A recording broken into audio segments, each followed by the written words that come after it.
the absolute best looks from New York Fashion Week, products I simply cannot live without, a few brands that I've been looking at but haven't quite shopped yet, and is New York Fashion Week dead?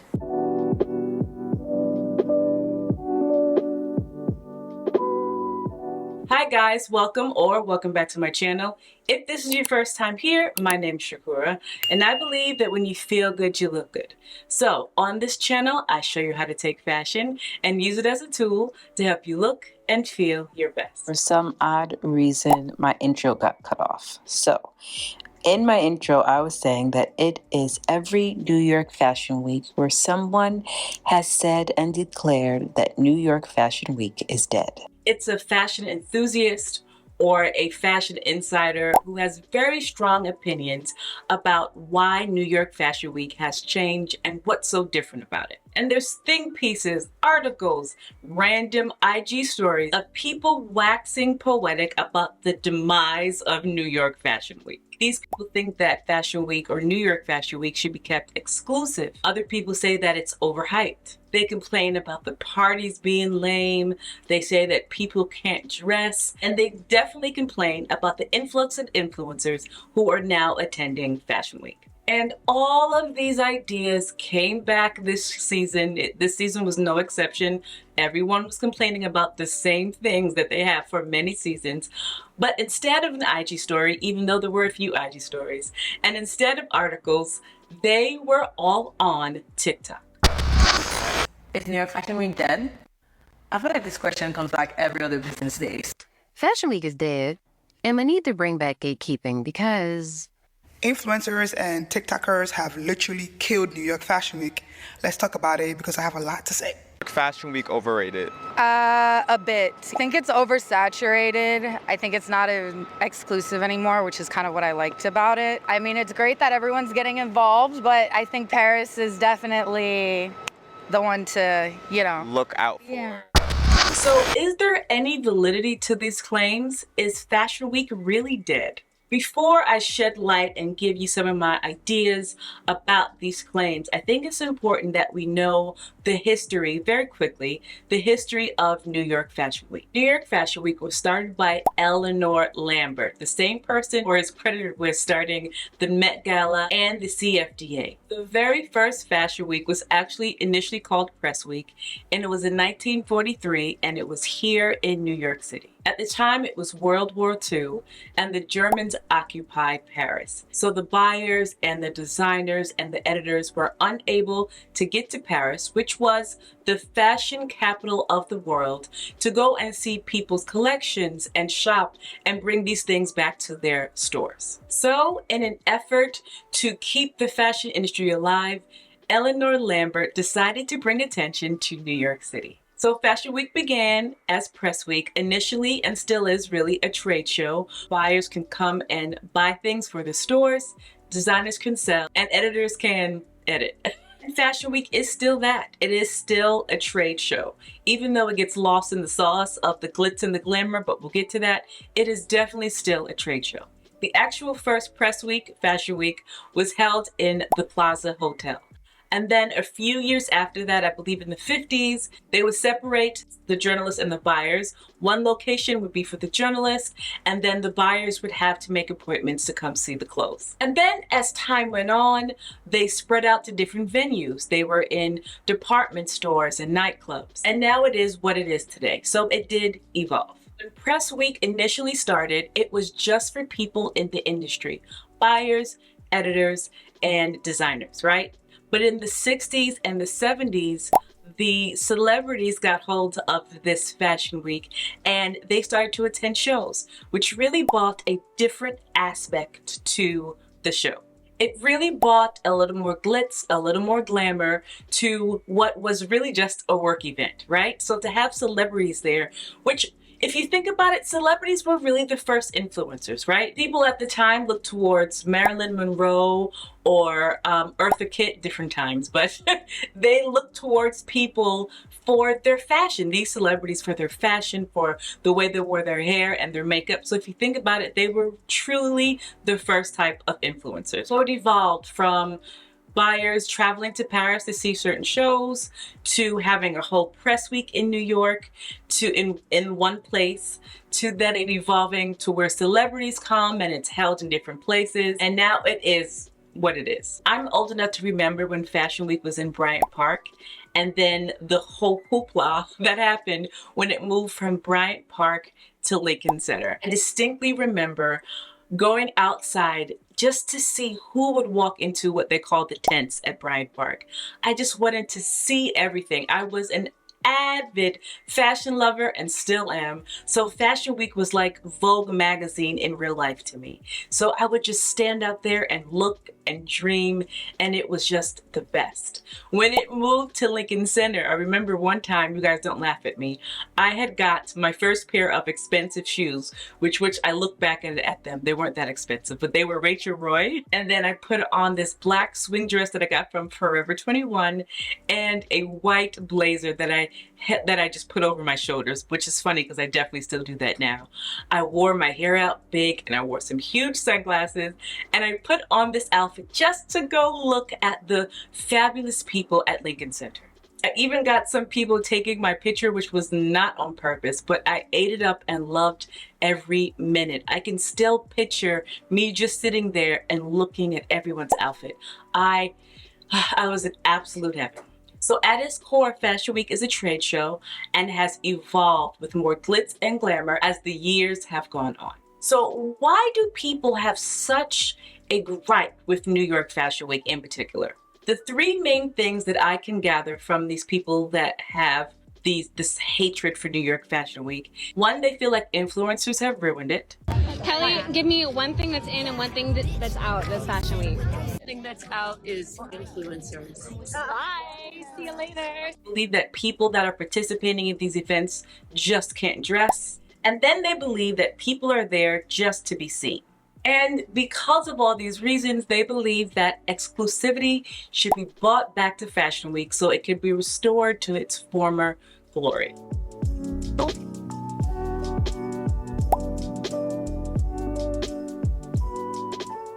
There were a lot of folks that hated that influencers walked the runway.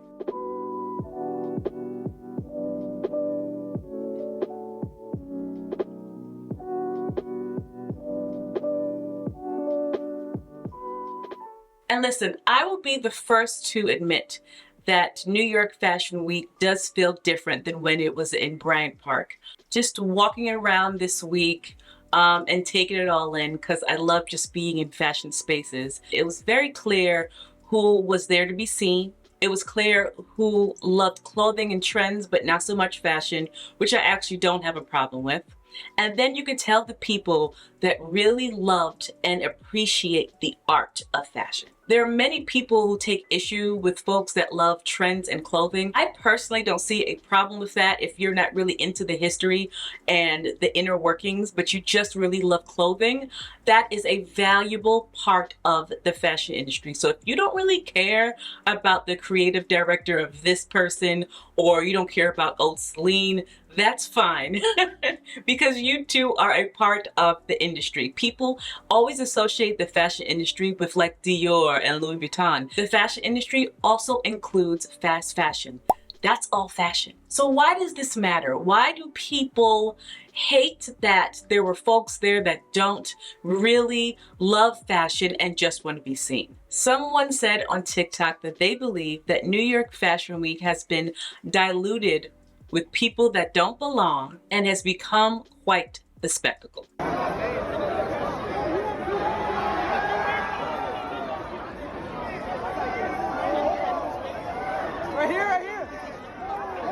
So we know that New York Fashion Week has evolved since 1943. Is the new New York Fashion Week just an evolution where all are welcome, come as you are type of thing? Or is it a sad result of forced inclusivity, is what I heard somebody say, forced inclusivity. I would like to point out though that you wouldn't have to force inclusivity if folks were already included, but that's besides the point. That's besides the point. Many people also point out that the legacy brands are no longer showing at New York Fashion Week, and they use that as an example to prove that New York Fashion Week is dead. While I truly understand that if you are a buyer or if you hold a significant place in the inner workings of the fashion industry, how frustrating it can be if you have people that were acting like that mob or people that are preventing you from actually doing your job. I can see how that could be frustrating. I can really also understand the frustration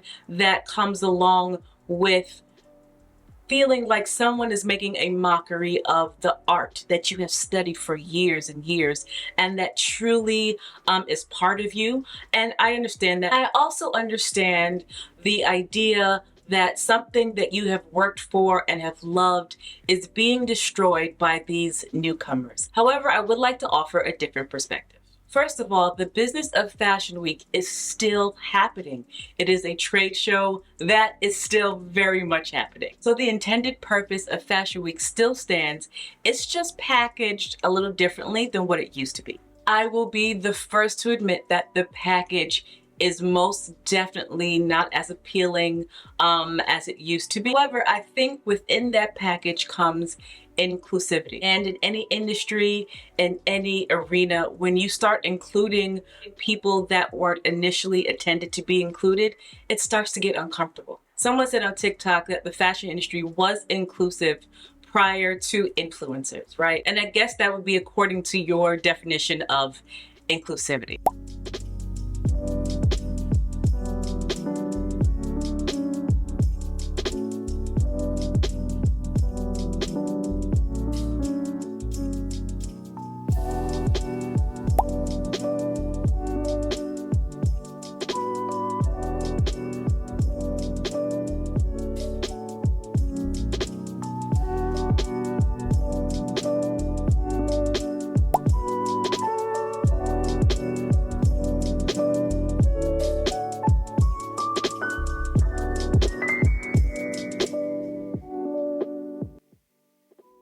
If you look at my videos, try to include different sizes, different colors of people, different ages. That's another thing. How many people over 30 were on the runways, right? So inclusivity may look different to everyone. That's all I have to say about that. And while I do think we have come a long way since 1943, this is just a hunch here. It was 1943, so I have a strong feeling that there weren't many people of color at the first press week. Just my thought. So we absolutely have come a long way. But just like with the world and America particularly, because we're talking about New York, we have come a long way, but we have a long way to go. You know, as much as people complain about influencers being at Fashion Week, I tell you, I have a lot of respect for both small and big influencers. People think it's just taking pictures and making a few videos. It's so much more than that. And I'm not saying it's a really difficult job, but it's not just dressing up and taking pictures. If you knew the time that I take to make videos, you would actually be in shock. And the reality is, yes, some influencers suck. Some of us are rude. Some of us don't really know the business of fashion. Some of us think that we're better than other people. I am not saying that there are not influencers that don't suck. However, I am saying that there are influencers that really put their heart and their soul into their craft, because yes, it is a craft. It's an art to be able to put together an outfit and take pictures and edit videos and come up with content. There are some of us who really put their heart and their soul into everything that they put out. And just like the celebrities did in the 60s and 70s, the influencers, the big influencers, bring attention and awareness to a lot of these brands. And as far as the legacy brands not being showed at New York Fashion Week, and people using that as a reason to say that New York Fashion Week is dead, I will say this. Those legacy brands were not always that big. They started off as small brands and was nurtured, and they had time to grow to become these powerhouses that they are today. If you have brands that are smaller at New York Fashion Week, it allows them more time to shine when the bigger brands are not there. And let's be honest, we need new blood. We need new designers, more Black designers, more women designers, more plus size models, older designers, right? It's funny because though the fashion industry is both men and women, but particularly the women fashion industry is still mostly run by men. We need diversity. Kill me if you want to, but we need more diversity. These new brands need time to flourish. And what better place than to do it at the birthplace of Fashion Week, New York City. So is Fashion Week dead? I think that it is different. I think that it has evolved, and I now think that it can be the breeding ground, and there's room for new stylists, new designers, new editors, just new emerging brands. I know a lot of you want to agree with me, and that's okay. But I, for one, am here for the inclusion and the diversity. And I'm sure if you are like a publicist or a buyer in the actual fashion industry, you have a very different opinion because you have a bird's eye view of what's happening. Let me know your thoughts. Speaking of New York Fashion Week, here are the absolute best looks that I have seen throughout the week.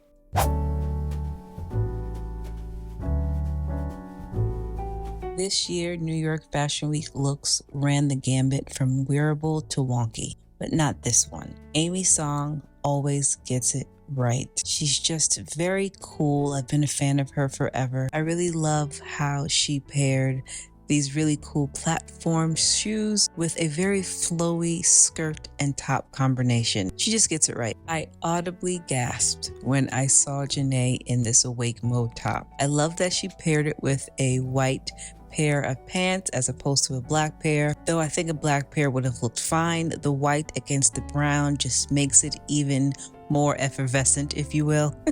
I love that she even wore these Tom Ford sunglasses because not only are they light, I have these actually, they are light in weight, they are light visually, but it made it look all monochromatic. Her brown skin, the brown top, and the brown sunglasses, absolutely amazing. I even saw somebody wear the same top with a pair of denim jeans, and though that looked beautiful, this brown against the white, in my opinion, gave it more of a pop. I love what Janae did here. If there's one thing about Karen, is she is always going to dress like herself. This is so Karen, and honestly, she hasn't changed since I've been following her, and I've been following her for many years. I think this is so cool, especially for her, and I think the best thing about her style is that she doesn't really care. She likes what she likes, and if we don't, that's too darn bad. What the girls aren't telling you is that New York Fashion Week was very humid and extremely hot. So I actually love that this woman has on a lace top and some cool flats. She said, I'm going to look cute, but I'm also going to be cool. I love that they're leopard pointed toe flats, which are very much on style right now, or in style right now. And yeah, she just looks cool, laid back, and not hot like everyone else was this week. Everything Sai had on, we discussed in the trend video. This suiting is a trend, the pinstripes a trend. We spoke about red lipstick she has on, a trend, and I love the way she pulled back her hair and put on these statement earrings. Everything is a beautiful trend, but also extremely classy. This is definitely something that I would wear. I love the way she looks here. I'm just a fan. I think that this woman just defies age, and I love her. Now, there's nothing overly dramatic about this outfit except for the fact that it was 90 degrees and extremely humid, and she has on a jacket and a sweater skirt. But I just like that she looks cool and laid back, like it's extremely hot, but she's pulling it off like, you know, it's a beautiful spring day. I just love everything about her, and I think this was a cool way to just roam around New York Fashion Week. And you see, this is why I love fashion. You can tell by what this lady is wearing that she is probably a good time to hang out with. Like, I would probably never wear this, but she, just by the way she put this outfit together, you know she likes to have a good time. The beautiful ruffles, the sparkly shoes, even the pose, the over-the-top sunglasses. Over the top, beautiful. She's a good time. I love that her personality is shining through in this outfit. This made me stop in my tracks because she looks like the modern day Cinderella, right? The color of the dress, the pose in this particular picture, the color of her hair, modern day Cinderella 100%. But what I really love is this is even a more modern take on Cinderella, right? It's still blue, it's still puffy, it still has that princess vibe, but it's shortened and worn with these beautiful gladiator heels. What I think is extremely interesting and what I think adds depth to this outfit is that the blue in the Kelly, the little mini Kelly, and the blue in the dress are not the same. So it's adding some dimension. So yeah, a modern day Cinderella. Listen, you have got to be extremely committed to walk around not only in that heat in this outfit, but also just how uncomfortable she must have been, you know, just with this hat. It looks heavy. It looks like she might have tripped on it a few times, but it looks absolutely stunning. And this is what I like to see during Fashion Week. She came, she saw, she conquered. So I was tagged by my internet friend and fellow YouTuber to do a tag about some brands that I've been looking at but haven't shopped yet. And this was kind of a hard task for me because I shop. So I do have 4 places that I've looked at but haven't shopped at. And honestly, guys, if there's more, I will add them after this if I find some more. But these are the 4 that came to my head. So this website I saw specifically for the coats. I've been looking at the coats specifically because this is right up my alley. They have it in beautiful colors, in yellow and blue and pink. But I'm definitely looking or leaning towards more of the black. I think this is absolutely fabulous with some boots or even just some sneakers. But it's just been like open as one of the tabs on my phone for months and I haven't quite pulled the trigger. The fur is faux and the leather is real. So that is kind of what's throwing me off, but I don't know, we shall see. Let me know what you think about that. And they actually have a ton of colors, like a ton of colors. They have this same style in a cropped version, which is also really cute. And they have some other clothing pieces too, but I'm very drawn to the coats because I'm very much a coat girl. And then you have this website. It's a totally different website, but a very similar type of coat. Again, they're both open on my tabs on my phone. I haven't looked at them, but this is a bit different in that with this coat though, the fur is 100% Mongolian sheep fur, and it could be either leather or patent leather. It is also a bit cheaper, so I don't know. I like the look of the faux fur better, but I like that this is, in my opinion, maybe a more quality product. Let me know. This is another website that has been on my phone, open on my tabs, and it's mainly because of this cute little pajama set. I'm a huge fan of even looking very nice at home because it makes me feel good, and I really love the color and the fit of this pajama set. And of course, there is more on the website, but I keep getting drawn to this color. Okay, so the next one is kind of a cheat. I cheated a bit, okay? So the next one is stowed. And the last one. And I have three bags from this brand, but I'm cheating because I don't have any clothing. I have just bags. If you know me or if you've been following me, you know that I love a good coat. And when I opened the Stowed website and this white, beautiful coat, maxi coat came up, I said, I don't know where or how I'm going to wear this, but I must wear it. It also comes in black and it's gorgeous. It's giving me a little bit of Matrix, whatever, but I still love it. And then they have this really beautiful, rich blue coat, which I think is fabulous. This cropped plaid orange coat is perfect for fall, really. It's absolutely gorgeous. And they have dresses and they have denim and just so many things that I really haven't explored yet. And I can't wait to really dig into this brand outside of the bags that I already own. Also, can we talk about the boots? These green boots, the color is so rich. It also comes in a light brown color and I believe also beige. I love that it comes in a flat version. I mean, there's just a lot on this website that I really can't wait to get into. Thank you so much for tagging me. You guys go check out her channel. She works very hard on her videos. She's putting up several videos a week. She's knowledgeable. She loves fashion. I love her personality. If someone told you that you were going to be on a desert island for a full year and you only could bring 5 beauty products, what would they be? These are the beauty products that I cannot live without.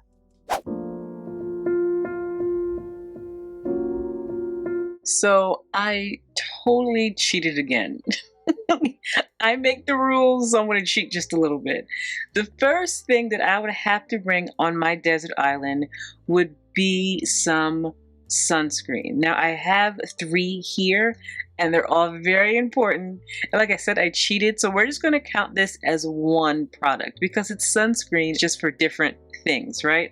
So this one, it clearly is for the body. It's a body mist. It's by Supergoop and I've been using for the past few summers. I'm actually all the way out of this, but it's not sticky. It is effective. My husband also uses this. This is great for the beach. I throw it in my beach bag. I will never be without this or something similar for the summer in particular. So that's for my whole body. This is for my face and something that I use every single day.